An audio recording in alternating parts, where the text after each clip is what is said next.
Muy buenos días a todos y todas. Vamos a compartir y dar inicio en el cine Tita Merelo de esta Casa de Altos Estudios con el Congreso Nacional de Filosofía, segunda jornada, donde trataremos en esta mesa número 2 filosofía social, estado de bienestar y distribución de la riqueza. Nos acompaña la anfitriona, la señora rectora de la Universidad Nacional de Lanús, doctora Ana Jaramillo.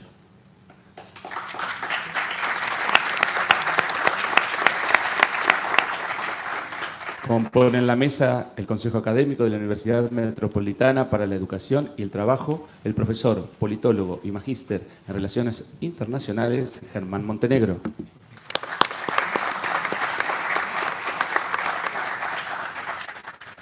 Nos acompaña el doctor Gerardo Fernández Noroña, del Distrito Federal de México.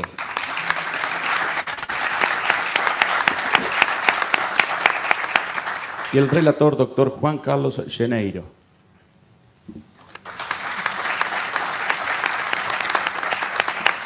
Seguidamente nos dejará su palabra de bienvenida la señora rectora, doctora Ana Jaramillo.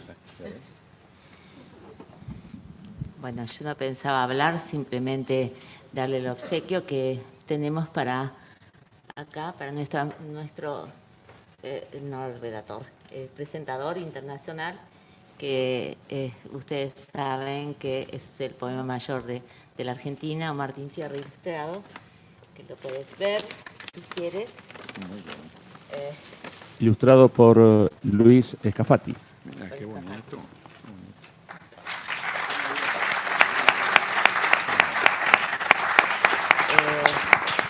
Precioso libro. También queremos decirle que fue José Hernández el que nos advirtió hace 150 años que las Malvinas era un problema urgente.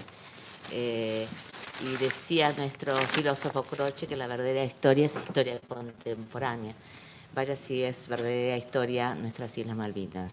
Pero, sabemos que tuvimos que empezar no el 30 de marzo porque justamente después no se sabía en su momento, hace 150 años, que iba a haber una guerra, pero bueno, vamos a conmemorar hoy con los familiares de Malvinas y justamente ustedes tienen que saber que más de 25.000 bolivianos se ofrecieron para ir a combatir, para colaborar con la Argentina.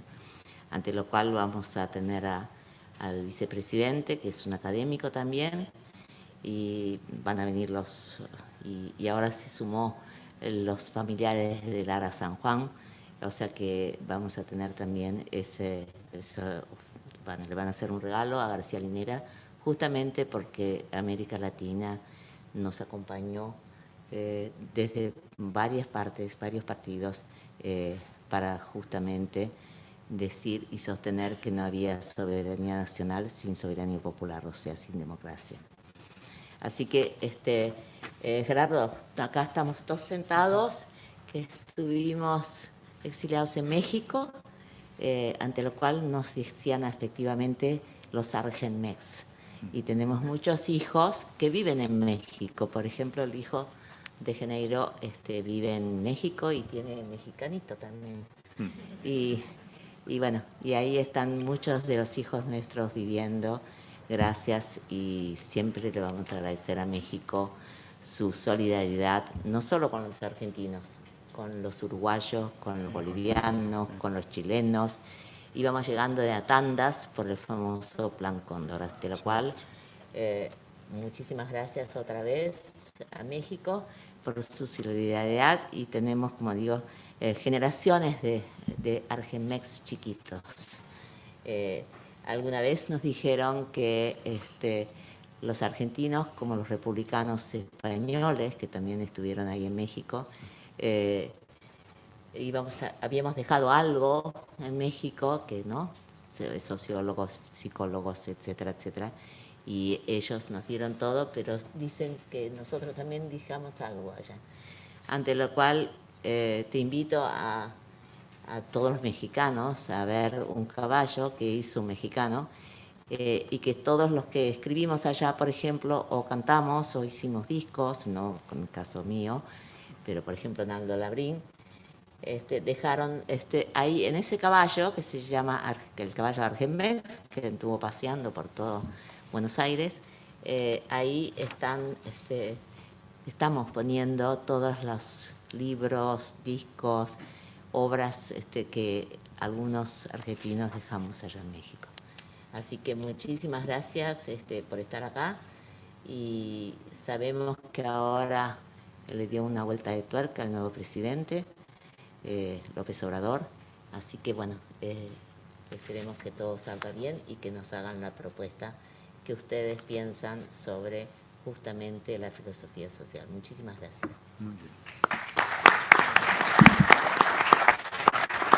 Agradecemos a la señora rectora y le damos la palabra al señor rector de la Universidad Metropolitana para la Educación y el Trabajo, profesor, politólogo, magíster en Relaciones Internacionales, Germán Montenegro. Bueno, brevemente nomás, para dejar paso inmediatamente a Gerardo. Ana, te agradezco el lugar que le dieron a LUMED en la organización de esta mesa de filosofía social. En nombre del rector Nicolás Trota, acompañamos este Congreso Nacional de Filosofía con todo el respaldo que podamos. Gerardo es un referente, ¿no?, del pensamiento latinoamericano, y creo que el aporte que él va a hacer en este momento histórico que nos toca vivir en América Latina y en Argentina en particular, va a ser muy interesante la perspectiva.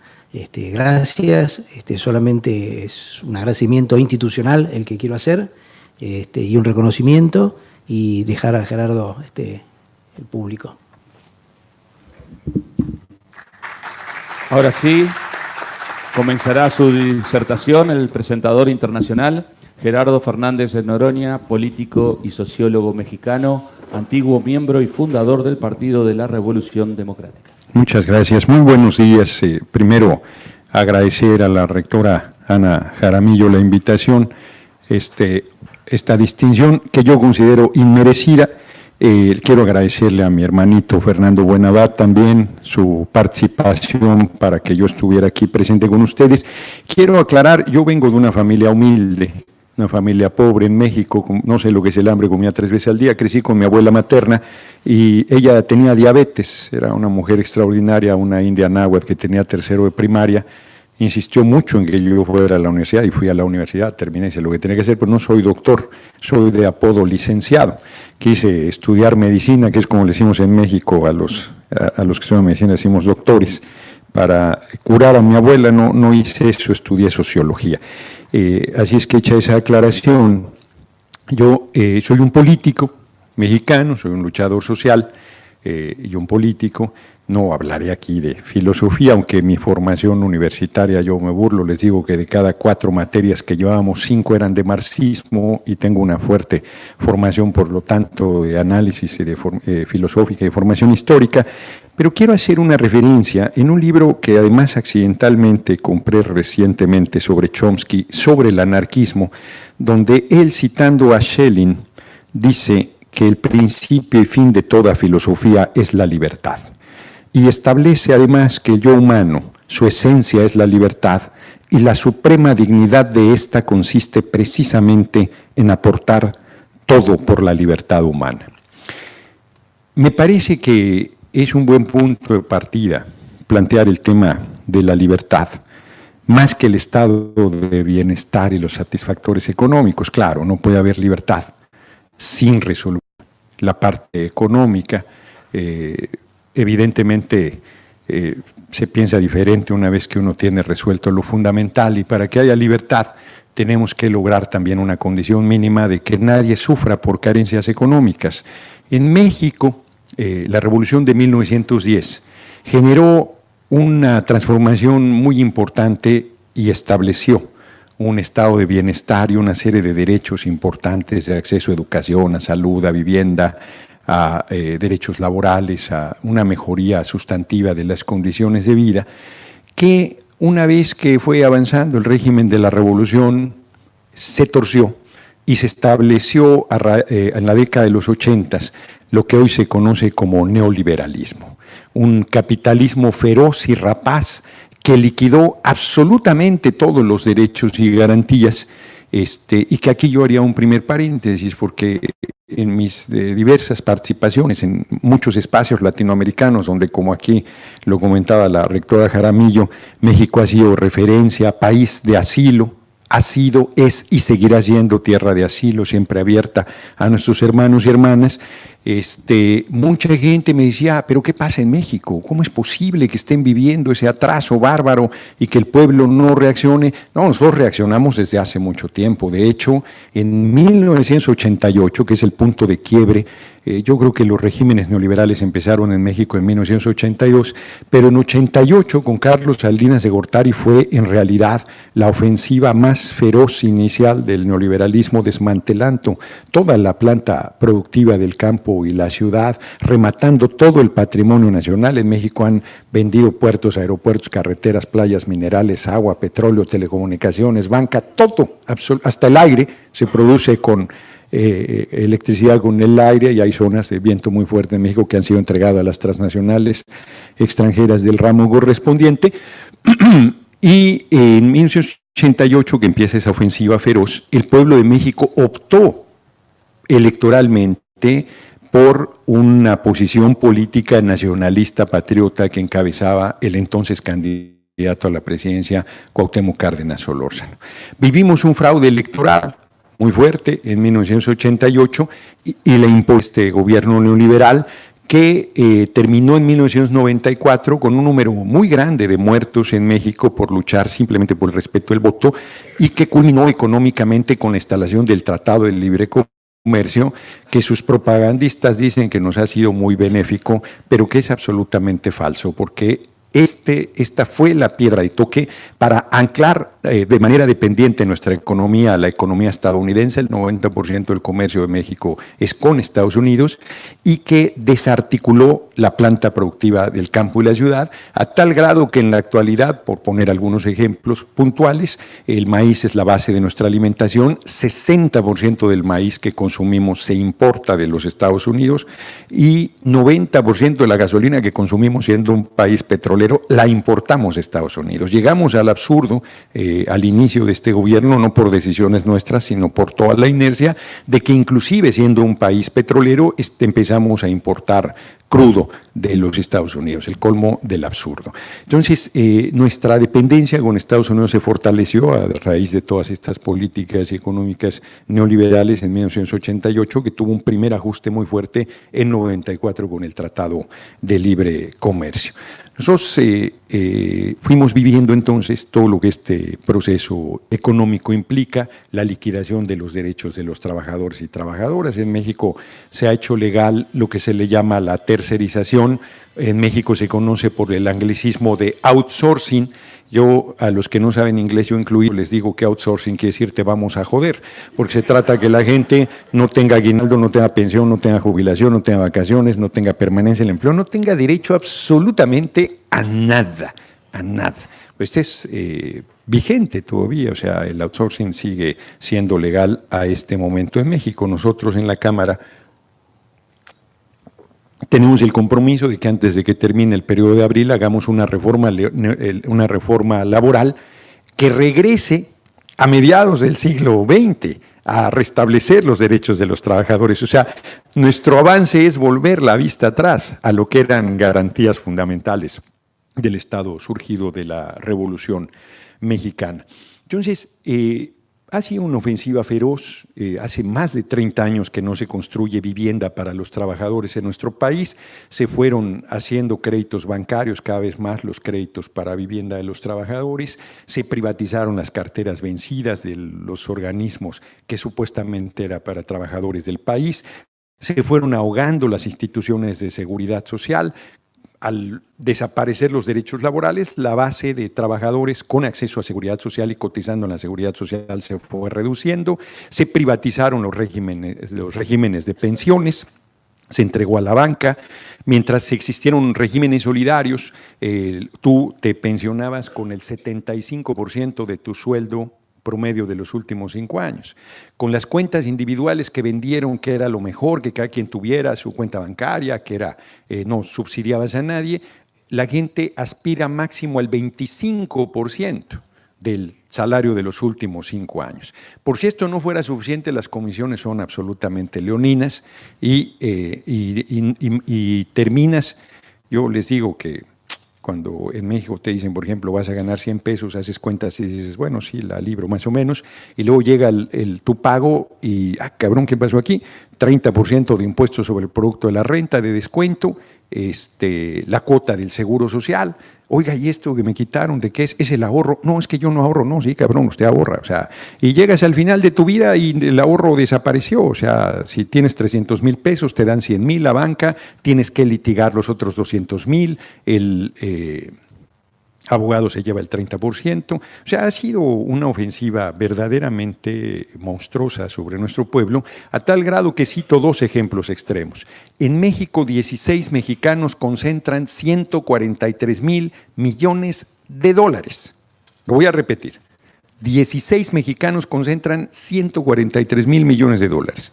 No pagan impuestos, por supuesto. No pagan absolutamente nada. El hombre más rico del mundo tiene 80,000 millones de dólares, Carlos Slim, y se hizo rico gracias a que le regalaron la empresa telefónica, que era el monopolio en México, y hoy es es el hombre más rico del mundo, punto. No pagan impuestos. En sentido contrario, 5 de cada 10 niños mexicanos, esto es la mitad de los niños y las niñas mexicanas, comen una vez al día.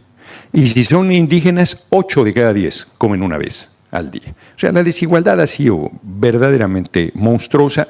El número de mexicanos en Estados Unidos, hay cálculos muy diversos, hay quien habla de 10 millones, hay quien habla de 20, hay quien habla de 35 mexicanos o de origen mexicano.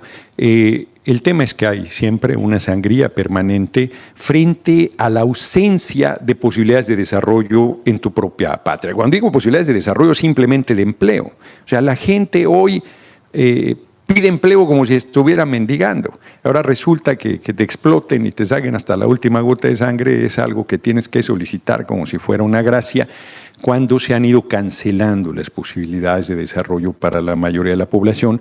Por supuesto que la violencia en que nos encontramos, que es una pesadilla, no solo por el narco, donde Estados Unidos tiene una posición absolutamente hipócrita porque es el principal consumidor de droga del mundo, no mueve un dedo para resolver ese problema, no desarticulan a las bandas que distribuyen la droga en territorio norteamericano, no toman como un problema de salud pública el problema de consumo de drogas del pueblo de Estados Unidos, y sí plantean que México debe resolver ese tema, porque ciertamente los cárteles mexicanos tienen el 50% del control de la distribución de la cocaína, que es la droga reina, digamos, en el marco del consumo en Estados Unidos y en el mundo.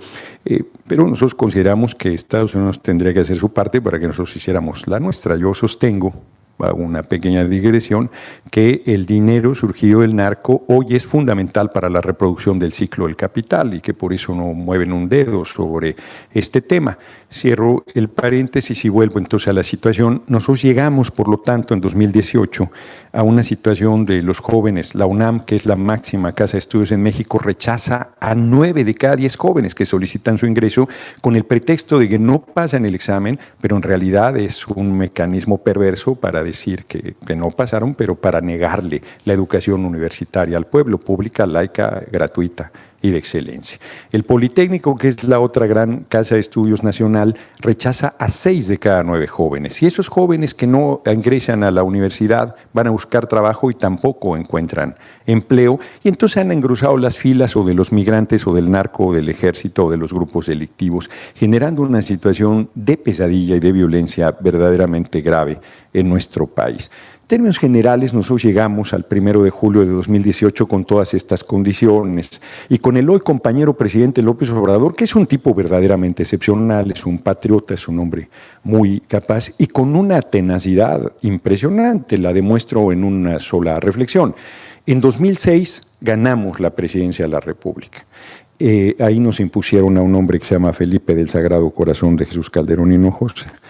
La gente se ríe porque piensa que yo me burlo, pero así se llama el cabrón. Lo que pasa es que se quitó el nombre de sagrado y de corazón porque no tiene nada de sagrado y no tiene corazón. Nombre de la derecha, cara dura, que usurpó la presidencia durante 6 años. Y el compañero, hoy compañero presidente, no se fue a llorar por los rincones, se rehizo y fue a una nueva campaña 6 años después, en 2012, y sacó más votos todavía que los que había sacado en 2006 y volvieron a hacer fraude electoral. En 2013, Enrique Peña Nieto, que era el presidente, hizo el cierre de tuerca de las políticas neoliberales, privatizando Petróleos Mexicanos, que es la empresa más poderosa, una de las más poderosas petroleras del mundo y una palanca de desarrollo importantísima desde 1938, que el general Lázaro Cárdenas expropió el petróleo y lo puso al servicio de nuestro pueblo, permitió un crecimiento de 6.5% anual. Bueno, la privatizaron, entregaron nuestro petróleo en 2013 y en el marco de la lucha para evitar la privatización, al hoy compañero presidente le dio un infarto que casi lo mata. Y véanlo dónde está el cabrón. En 2018. Gana la presidencia de la República con el 53% de los votos oficialmente reconocidos. Yo creo que tuvimos un porcentaje de votos mayor porque por supuesto que hubo fraude electoral, por supuesto que hicieron las maniobras de siempre, pero la participación popular fue tan importante que no les alcanzó. Hoy sostengo que en México se lleva a cabo una revolución sin violencia que busca. Acaba de declarar hace 2 semanas el compañero presidente López Obrador el fin del neoliberalismo. Bueno, esa es una meta, es una intención, no se erradica por decreto. Hay una serie de estructuras, de intereses económicos, de dificultades evidentes para enderezar el rumbo, pero hay la determinación de hacer esto realidad, de generar. Hay una serie de programas sociales muy importantes. Nos critican diciendo que le regalamos dinero al pueblo.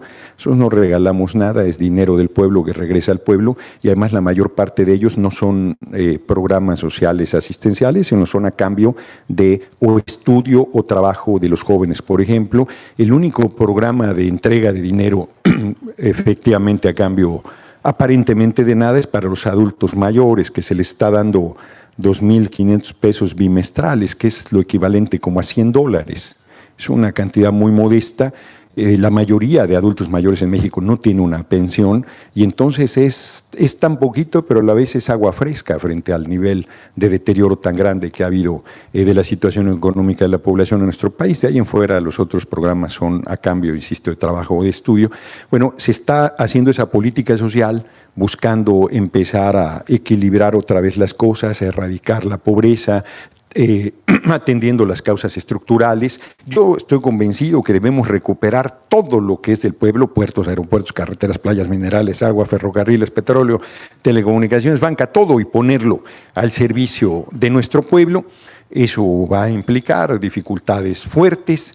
La presión con Estados Unidos es enorme. Ustedes han visto en las declaraciones de prensa la posición racista de Donald Trump, que se dice salvador del pueblo de Venezuela, pero que quiere poner una muralla entre México y Estados Unidos para evitar el paso de personas. La verdad es que no son pocas las dificultades que nosotros tenemos que enfrentar, pero están las condiciones. Hay una rebelión del pueblo nuestro, harto de corrupción, harto de desigualdad, harto del deterioro, que barrió a los partidos políticos tradicionales. La derecha, representada por Acción Nacional, tiene como 90 diputados de 500, un número modesto de senadores. El PRI, que gobernó durante décadas en nuestra patria y que tuvo el último gobierno que nos dio, que estuvo antes de que nosotros, tiene 35 diputados, una cosa así. O sea, se redujo de manera verdaderamente impresionante. Ganó solo 3 de 300 distritos de mayoría en todo el país, el Partido Revolucionario Institucional. El que había sido el partido de izquierda más importante en México, el PRD, se alió a la derecha y se ha ido. Yo creo que va a desaparecer, auguro, en los próximos años. Tiene una fracción parlamentaria de 20 y 10 de esos diputados ya se vinieron al movimiento del que nosotros formamos parte. Entonces, nosotros ahí vamos avanzando, no sin dificultades. No tenemos mayoría de 2/3 en las cámaras para hacer las reformas constitucionales. La tenemos en la Cámara de Diputados por los rompimientos y alianzas que ha habido. No la tenemos en el Senado. Hay la determinación del compañero presidente de, sobre todo, llevar a cabo los cambios estructurales más fuertes en el segundo trienio del mandato presidencial de 6 años que acaba de empezar el 1 de diciembre de 2018, y yo creo que va a tener un respaldo tan fuerte porque hoy tiene 80% de respaldo popular, apenas a menos de 4 meses de iniciada su gestión. Voy cerrando, no sé cómo ando de tiempo, pero la determinación es sentar las bases de un tránsito a esta economía neoliberal brutal que ha sido contra el pueblo, a ir recuperando lo que al pueblo pertenece y mejorando las condiciones de vida de la gente. Yo voy un poco más lejos, soy un político muy ambicioso y creo, sin ninguna arrogancia lo planteo, que desde México podemos construir otro camino para la humanidad. Creo que podemos plantearnos la organización de otro sistema económico diferente al que domina actualmente en México y en la mayor parte del mundo, porque el capitalismo, como decía Carlos Marx, ataca a sus dos fuentes principales de riqueza, al ser humano y a la tierra. Mata flora, mata fauna, mata gente, contamina el agua, contamina la tierra, avasalla poblaciones, invade pueblos.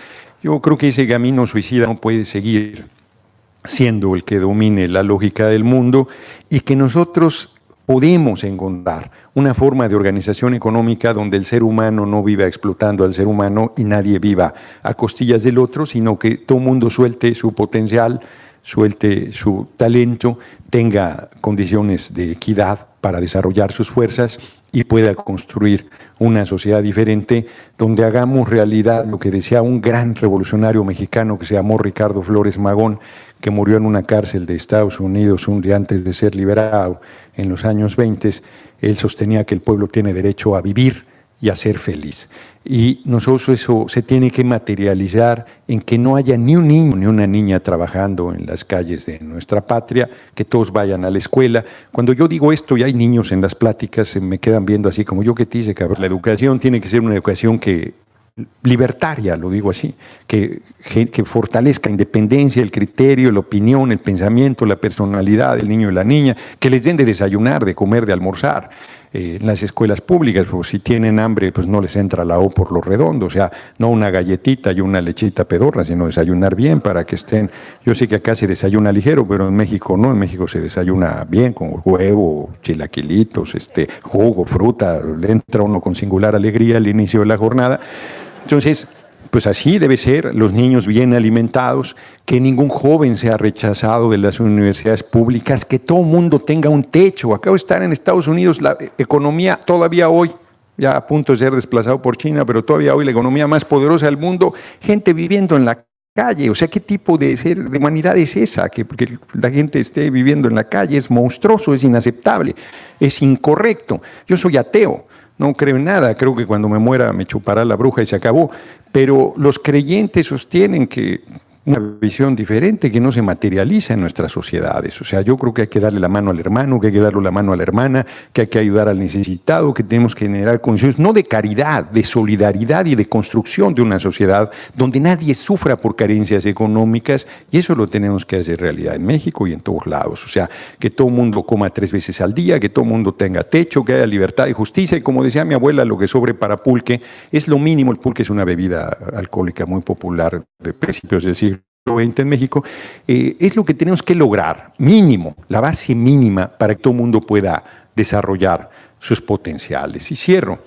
En la Declaración de Independencia de Estados Unidos, que es de finales del siglo XVIII, es muy bella, dice que el ser humano tiene, dice el hombre, pero debería decir el ser humano, pues es una declaración machista, pues imagínense, finales del siglo XVIII. Si hoy en siglo XXI la desigualdad y el machismo sigue siendo muy fuerte, o sea, las mujeres siguen teniendo condiciones de inequidad, empiezan la jornada antes que el varón, la terminan después todos los días, si tienen hijos no vuelven a tener vacaciones en su vida, y si el marido les sale un hijote grandote ya se jodieron un rato. Estados Unidos dice que todo ser humano tiene derechos inalienables, dentro de ellos la vida, la libertad y la búsqueda de la felicidad. ¿Qué declaran? Dicen ellos, y ni siquiera en su territorio logran que esto sea así y que se respete estos derechos inalienables del ser humano.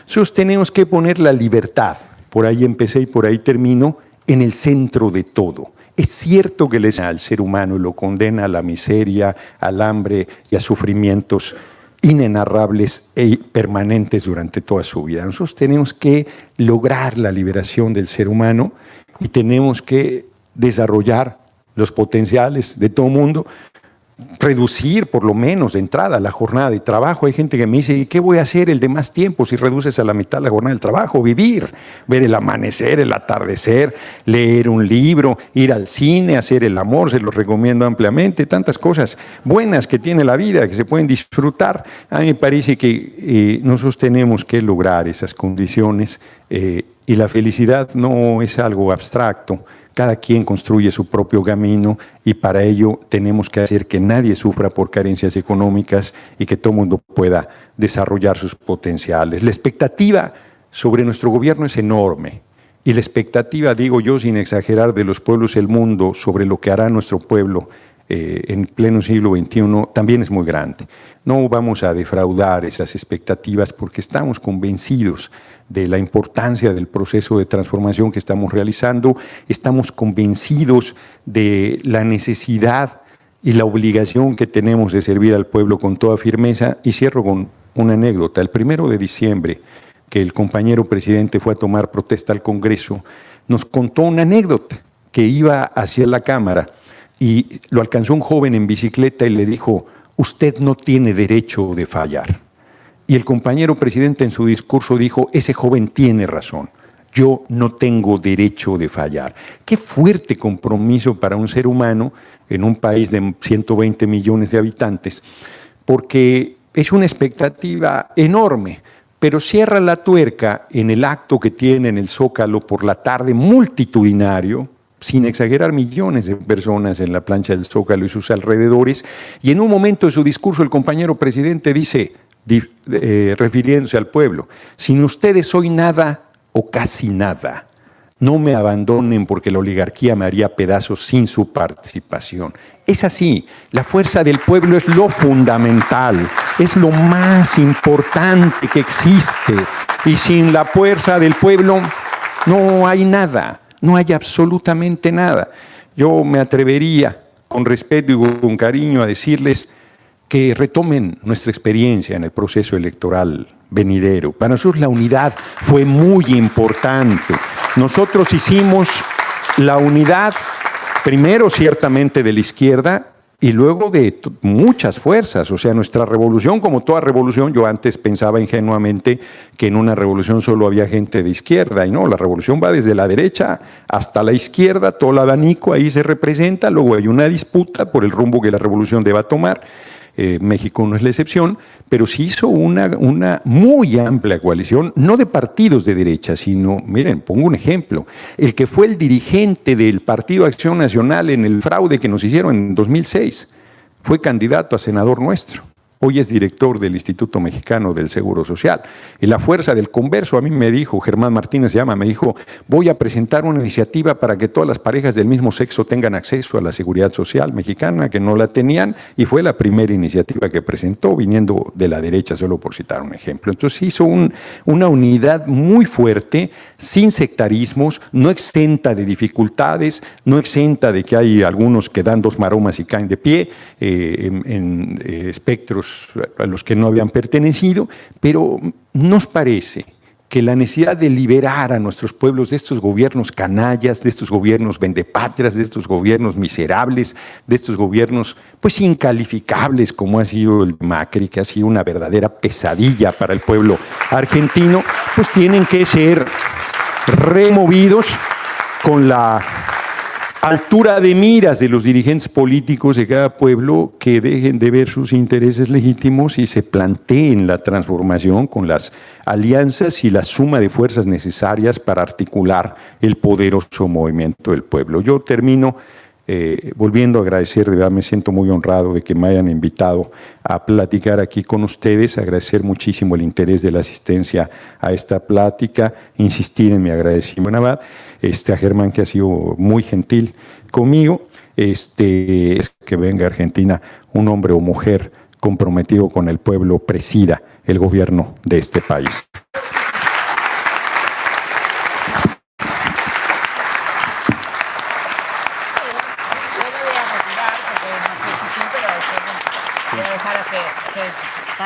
Bien, a continuación podemos abrir a unas preguntas, si el auditorio así lo desea, para nuestro presentador internacional. Bellísimo el libro, muchas gracias. Antes de entrar a lo que va a ser la ponencia, ¿no? Por supuesto. Allá arriba hay una pregunta. Séptima fila, central. No, bueno, teníamos allá arriba una y una acá. No, dale. Vamos a ir, después vamos allá, por favor. Las contestaría en bloque, ¿verdad?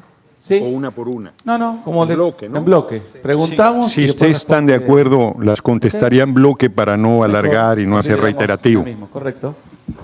Pregunte. La charla que nos viene tan bien a nosotros en este momento, por un lado. Yo estoy muy interesada en este proceso que está viviendo México, fundamentalmente por dos o tres razones así que me impactan especialmente. Una, y esto aquí va la pregunta, me llama la atención que López Obrador en sus discursos permanentemente apele a una jerga discursiva popular, a palabras, términos que tienen, creo, origen de los pueblos originarios, o por lo menos algo que tiene que ver con palabras que usan ellos permanentemente y que, digamos, en el lenguaje académico, político, de rutina, no los hemos escuchado. Yo al menos, para mí es novedoso. Y yo me pregunto, ¿cuál es la base de sustentación en su formación de esto? Porque creo que es pero muy importante que él apele a ese discurso, porque hay una identificación o un acercamiento, no solamente político, digamos, político de estrategia o político liberador, sino que va más allá, ¿no? Es un acercamiento experiencial, un acercamiento de vivencia casi, ¿no? Bueno, eso me llama la atención, digo, ¿de dónde viene eso? Esa es una pregunta. Otra pregunta es, ¿qué pasa con el movimiento zapatista? Tengo entendido que, por lo menos algunos miembros del movimiento zapatista lo rechazan, lo acusan de traidor, en fin. Bueno, pregunto también, ¿qué pasa con eso? Una por vez, por favor, así podemos pasar el... ¿Estamos bien con dos? Bueno, vamos a tratar de ser democráticos. Vamos para allá arriba. Ahí nomás, venía acá. Ahí al medio, central. Séptima fila, central. Las preguntas, por favor, hacerlas concretas, rápidas, así podemos continuar con la dinámica. Gracias. Gracias. Buenos días. Mi nombre es Verónica Heredia. Le agradezco y es muy esperanzador escucharlo y lo que ha sucedido en México. La pregunta es, ¿cómo pensaron el control del Estado, del propio Estado, con los crímenes más terribles como la desaparición forzada? ¿Qué relación los femicidios? Bueno, ¿qué mecanismos han pensado para el control del propio Estado? Bien, ¿otra? Hola, buenos días. Mi nombre es Cintia Brites. Relacionado con lo que plantea la colega, quería consultar respecto a cómo influye el movimiento de mujeres y el movimiento feminista en la política y en control de políticas que tienen que ver con la ampliación de derechos y específicamente respecto a la legalización y despenalización del aborto y la influencia del movimiento feminista argentina en lo que es pasado. Muy bien. Allá atrás. Ahí tenemos una ahí, una allá y dejamos una más. Bueno, Luis Sicarelli del programa Siempre nos mienten. México es un país millonario, es como la Argentina, tiene petróleo, tiene agua, tiene tierra, tiene climas, tiene un montón de riqueza, la belleza que tiene México. Ahora viene un reseteo mundial, ¿no? De que no vamos a seguir los papelitos de colores que manda la Fed o que manda el Banco Central Europeo manejado por los Rothschild. Bueno, tenemos... yo soy consultor psicológico. A veces cuando viene un paciente tenemos que tratarlo de a ver que si puede correrse un poquito de la posición que él ocupa para descubrir todo otro mundo, otra forma de ver las cosas.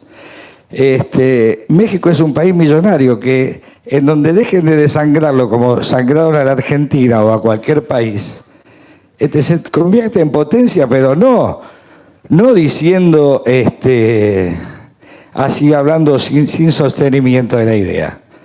Tiene cultura, tiene tradición, tiene raigambre.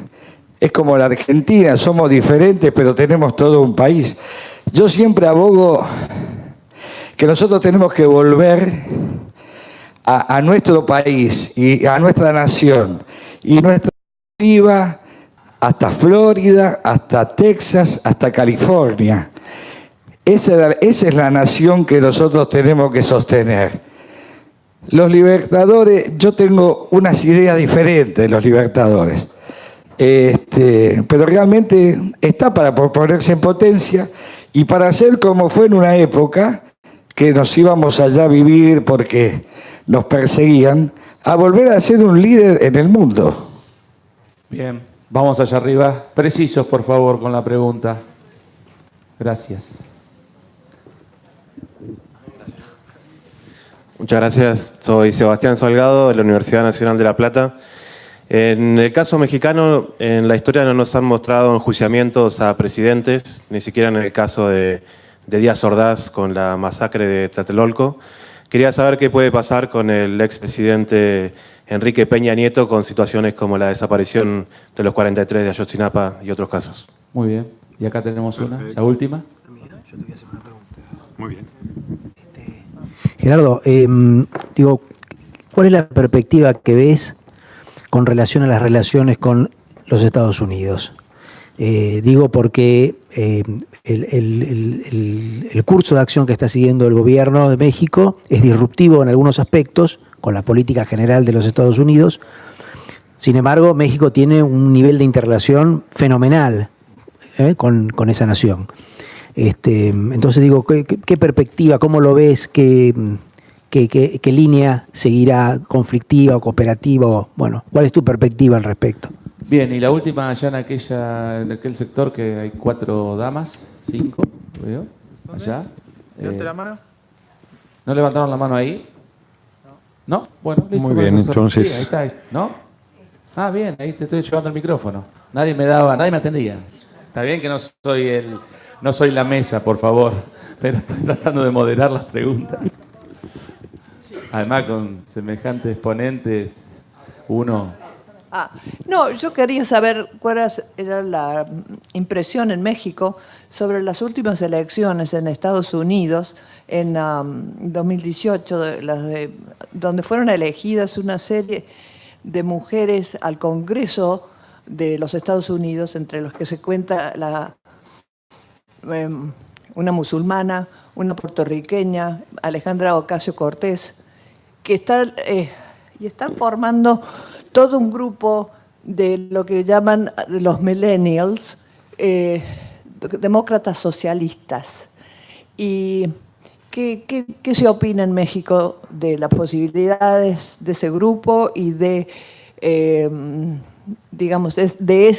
esa se forma dentro del Partido Demócrata, que están con Bernie Sanders, etcétera? Porque es muy importante para México lo que pasa en Estados Unidos, lógicamente. Gracias. Ahora sí, vamos a recibir... Sí, trataré de ser muy puntual, dado el número de preguntas. No usa, compañero presidente, términos de los pueblos originarios, usa un lenguaje muy tabasqueño, él es de Tabasco, y usa formas populares de nuestra propia raíz y hasta regionalismos.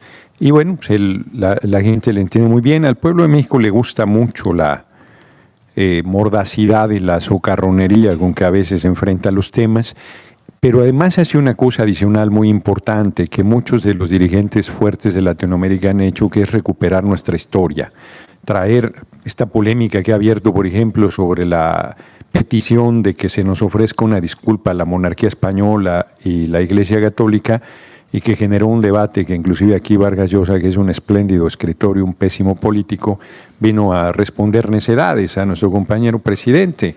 A ver, muy simple, si es correcto quemar vivas a las personas, como lo hicieron en Venezuela, 29 quemaron vivas, y no fue la Inquisición, sino fue la derecha venezolana. Si es correcto aperrear a los seres humanos, esto es vivo, que te devoren, perros entrenados para ello. Si es correcto saquear, esclavizar pueblos, preguntarte si los indígenas tenían alma o no, esto es, si eran seres humanos o no.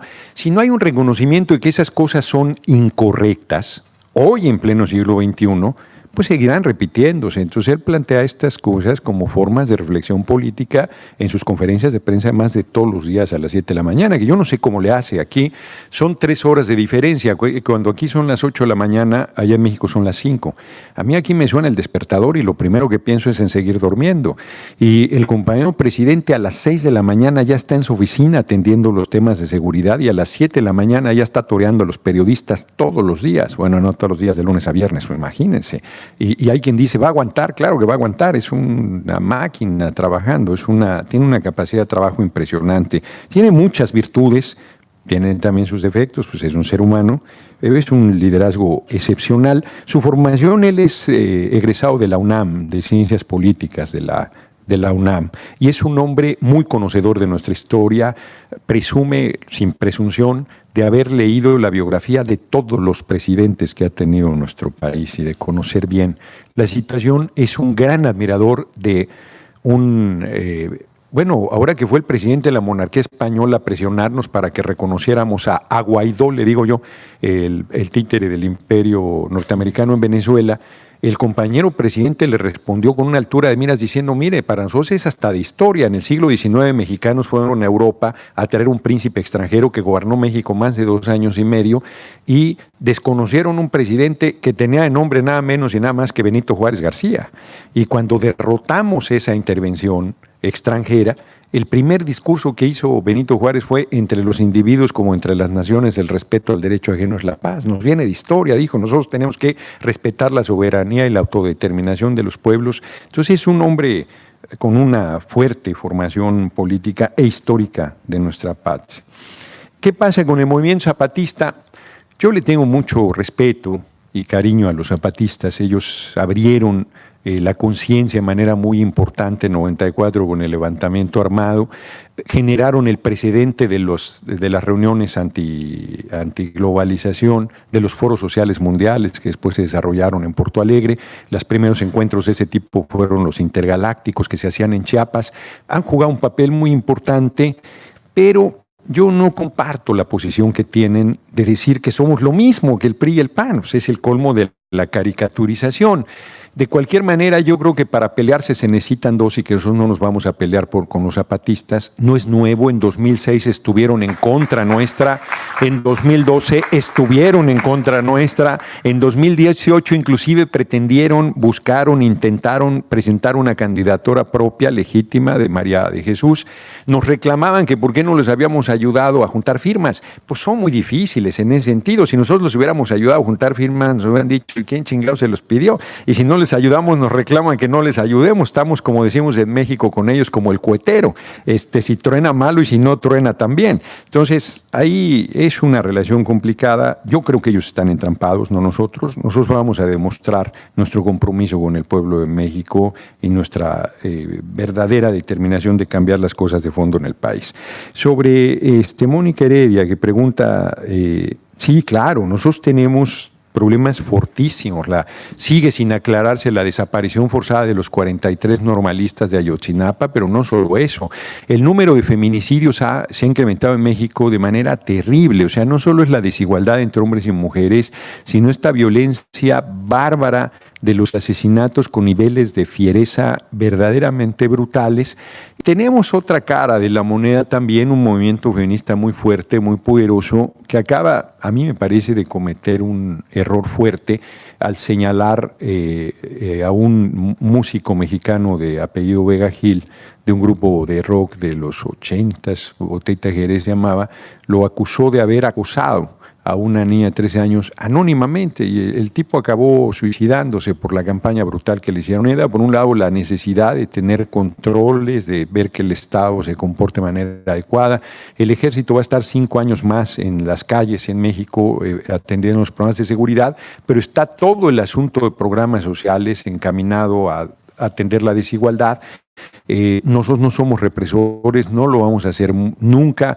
Estas 2 semanas pasadas la Cámara de Diputados no tuvo sesiones porque el magisterio estuvo protestando por la reforma educativa que íbamos a presentar, que yo creo que tienen razón en sus reclamos, y la derecha nos presionaba para que reprimiéramos y entráramos por la fuerza al recinto, y no lo hicimos y no lo vamos a hacer. Entonces los controles existen, la determinación política de no reprimir existe, la determinación de ser un Estado democrático, de bienestar, apegado a derecho, es una determinación absoluta, y el marco legal existe. Y además, en estos temas particularmente, está un compañero de izquierda de toda la vida como subsecretario de Gobernación, Alejandro Encinas, que tiene la responsabilidad directa de atender todos estos temas. Yo espero que se aclaren todas estas cosas y se erradique la mayor parte de la violencia y la pesadilla de la violencia que está habiendo en México. Cintia, ¿cómo influye el movimiento feminista? Ya lo adelanté, es poderoso en México, es muy importante. En el tema de la interrupción legal del embarazo, nosotros tenemos presiones muy fuertes. La Iglesia en México, miren lo que son las cosas. O sea, México separó la Iglesia del Estado a mediados del siglo XIX. Eso hicieron los liberales mexicanos, con Benito Juárez a la cabeza, pero no solo, a mediados del siglo XIX. Argentina lo hizo en 1954 y sostengo que eso le costó el gobierno a Juan Domingo Perón. Y me entero que todavía hoy, aquí, ahora, en este momento, en este minuto, con dinero del pueblo argentino se le paga a los sacerdotes católicos argentinos. Yo, que soy un defensor absoluto del Estado laico, me parece el colmo del atraso. Bueno, en España le pagan a la Iglesia Católica, se dicen muy modernos y viven con la antigualla de la monarquía, y le pagan a la Iglesia Católica como si fuera un partido político. Me parece el colmo del absurdo. Entonces, imagínense si en estos países la fuerza de la Iglesia es muy grande, en México es cabroncísima. Entonces, cada que se plantea el tema de la interrupción legal del embarazo es un debate muy enérgico. Yo el otro día en la Cámara iba saliendo y se me acercaron unas mujeres de la derecha del PAN y me dijeron, estamos a favor de las 2 vidas. Y yo, que soy un socarrón, le digo, ¿y de cuáles 2 vidas? Seré curioso yo. No, la del bebé y la de la mujer. Y le dije, ¿el bebé? ¿De qué bebé me hablas? ¿No? Entonces, el bebé, no seas ignorante. Le dije, eso se llama feto. O sea, hasta que no nace, no es más que, es un feto. Perdón, no estamos hablando de bebés. Un debate perverso, una presión muy grande para que no aprobemos leyes para la interrupción legal del embarazo en todo el país. Es un tema fuerte y es un tema que tenemos que resolver, porque nosotros tenemos que hacer realidad. Pues que es un derecho, además, obligar a nadie a que interrumpa el embarazo. Es el último recurso de anticonceptivo. O sea, la gente hay que meterle a cosas de educación sexual y demás, que además la Iglesia se ha opuesto permanentemente, y la mujer tiene en todo momento, estoy convencido de ello, el derecho de decidir si quiere ser madre o no. Entonces, es un tema pendiente y es un tema de debate fuerte que en este momento se abrió y ahorita se volvió a congelar, pero que tendremos que retomar y que será utilizado para estarnos golpeando permanentemente. Cierro con una anécdota. Yo me acuerdo, hoy es políticamente incorrecto estar en contra de los matrimonios del mismo sexo. La Ciudad de México fue el primer lugar donde se hizo, pero en su momento era una polémica muy fuerte, y a mí me preguntaron, a mí me han hecho en los medios una fama de bestia peluda, que no hilo 2 ideas seguidas, creo que ya llevo más de 2 aquí. Y en algún momento me preguntaron qué opinaba yo de los matrimonios gay para tratar de fastidiar. Y yo dije, miren, pues yo he vivido siempre en unión libre, pero si se quieren casar, que se casen. Yo estoy convencido que se equivocan, deberían vivir en unión libre, pero que hagan lo que quieran. Entonces, siempre son temas delicados, complicados en el debate público, porque se utiliza para el golpeteo en contra de la izquierda. Luis, que dice que forma parte de un programa Siempre nos mienten, me suena medio despolitizador el nombre del programa, porque hay de todo.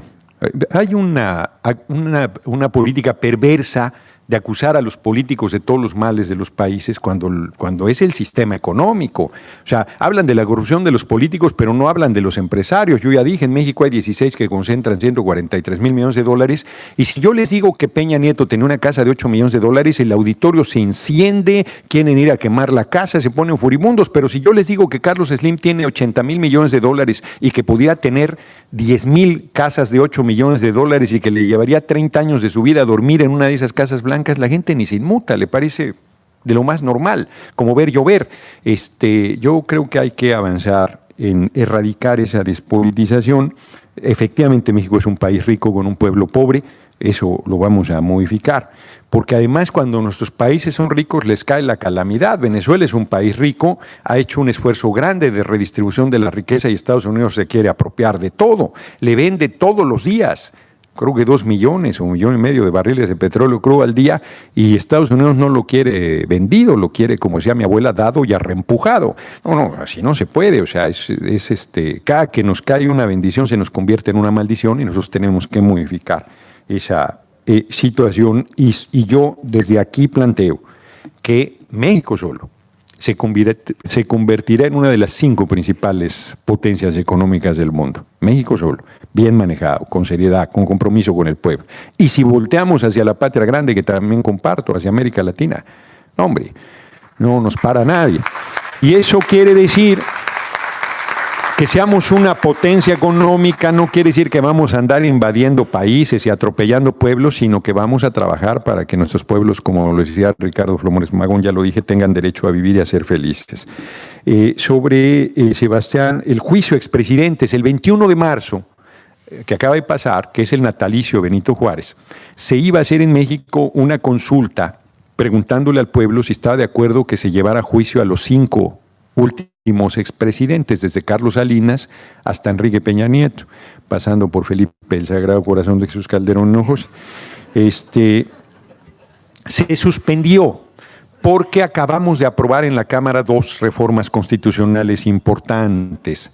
La de participación ciudadana, porque han criticado nuestras consultas. Paramos un aeropuerto que querían hacer en el lago de Texcoco, que era un despropósito, y nosotros paramos eso con una consulta que participó 1 millón de personas y la criticaron muchísimo, que era una consulta patito, que no tenía marco legal, que no sé qué, 300 necedades. Entonces el compañero presidente decidió esperar a que se apruebe la reforma constitucional, porque apenas se aprobó en la Cámara de Diputados, tiene que ir al Senado y luego a 17 por lo menos congresos estatales, a que esté ya la ley de participación ciudadana para hacer la consulta. Se va a intentar juzgar a los expresidentes. Y digo se va a intentar porque el Poder Judicial nos es adverso. Sostengo que es el poder más corrompido de México y va a hacer todo lo posible por proteger a los expresidentes, pero habrá un juicio público, político, el día de la consulta, y yo estoy seguro que por aclamación el pueblo de México va a decidir que se debe juzgar a estos expresidentes que han sido verdaderamente traidores a nuestro pueblo y a nuestra patria.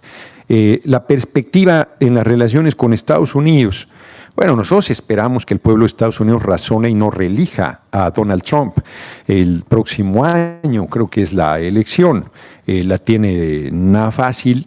De hecho, toda la pugnacidad que está desarrollando en este momento tiene que ver con esa campaña electoral.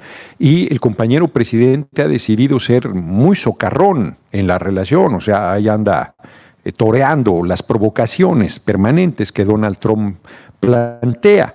Pero yo la ligo con la última pregunta de las elecciones de Estados Unidos. Yo creo, primero, por un lado, que nosotros vamos a tener inevitablemente una confrontación con el gobierno de Estados Unidos, porque se creen dueños de todo. Si se creen dueños del mundo, de México ni se los platico, pues nos robaron 60% del territorio en una guerra ilegal en 1846, en un genocidio disfrazado de guerra.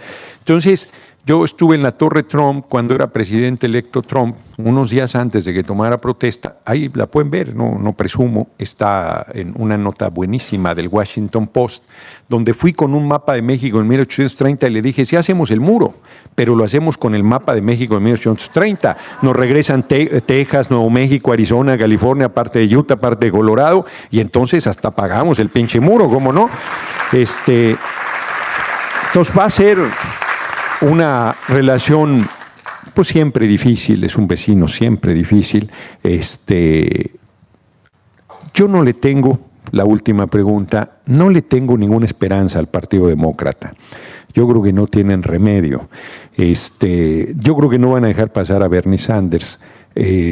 Acabo de estar en Estados Unidos, yo viajo con frecuencia para reunirme con mexicanos en Estados Unidos y están haciendo un esfuerzo bien interesante de construir un partido de trabajadores en Estados Unidos, de trabajadores y trabajadoras, un partido de izquierda con una visión de clase, con un compromiso con los migrantes, porque los mexicanos en Estados Unidos siempre nos dicen, ¿qué hacemos? ¿Cómo ayudamos? Y yo les digo, ¿cómo ayudan? Defiendan sus derechos en Estados Unidos, organícense políticamente, tengan influencia en el vecino país, conviértanse en una fuerza electoral fundamental. Pues son 10 millones de mexicanos mínimo.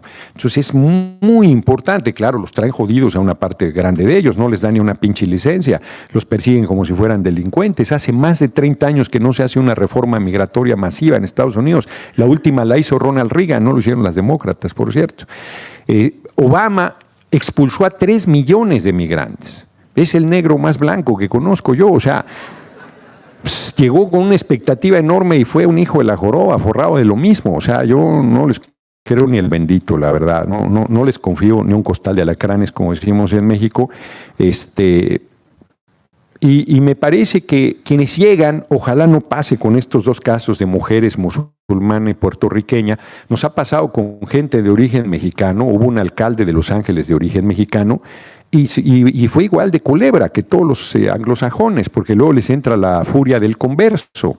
Entonces, nosotros necesitamos que la gente recupere sus raíces, sienta orgullosa de su origen, recuperemos nuestra cultura y tengamos una influencia importante en Estados Unidos. Yo creo que la vamos a tener. Yo he estado apostando, y termino, me he alargado mucho, me disculpo, estamos apostando mucho a que se cree una fuerza política de mexicanos y mexicanas en Estados Unidos, con participación en Estados Unidos y con influencia en Estados Unidos. Creo que eso nos ayudará mucho a ir equilibrando las cosas y a tener una relación armoniosa con el vecino país, porque además, cierro con eso, nosotros no tenemos ningún problema con el pueblo de Estados Unidos.